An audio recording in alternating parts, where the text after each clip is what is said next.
Somali pirates hero या villain? कई सालों से Somali pirates horn of Africa के पास के पानी में दहशत फैला रहे हैं।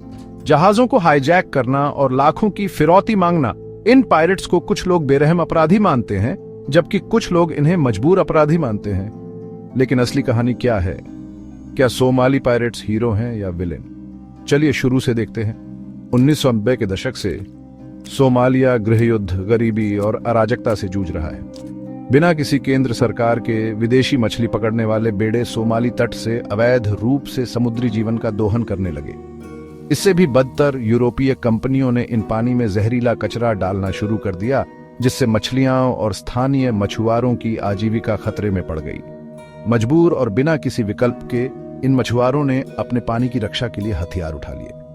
जो आत्मरक्षा के रूप में शुरू हुआ, वह जल्दी ही पूरी तरह से पायरेसी में बदल गया।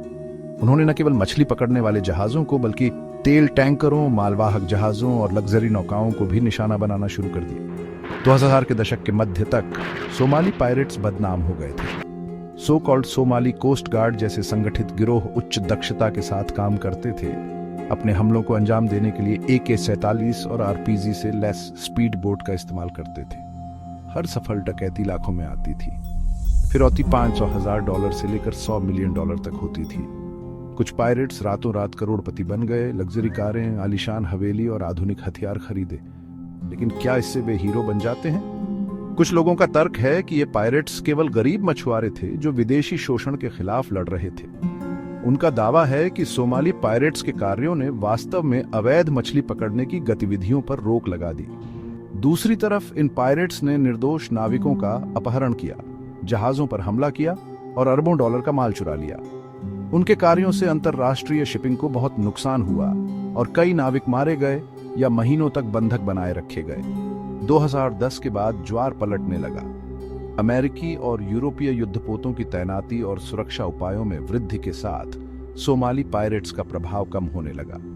राष्ट्रों ने सोमालिया के पास के पानी में गश्त शुरू कर दी, जिससे समुद्री डाकू हमलों में उल्लेखनीय कमी आई। आज जबकि कुछ छोटे समूह अभी भी पायरेसी में लगे हुए हैं, वे उतने शक्तिशाली नहीं हैं जितने पहले थे। तो आखिरी फैसला क्या है?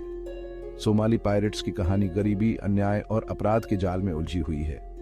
वे अपने देश के समुद्री संसाधनों के रक्षक के रूप में शुरू हुए, लेकिन अंततः लालच और सत्ता से ग्रस्त हो गए, बेरहम अपराधी बन गए। आप क्या सोचते हैं? क्या वे मजबूर अपराधी थे या लालच से प्रेरित खतरनाक समुद्री डाकू? नीचे अपने विचार शेयर करें। अफवाह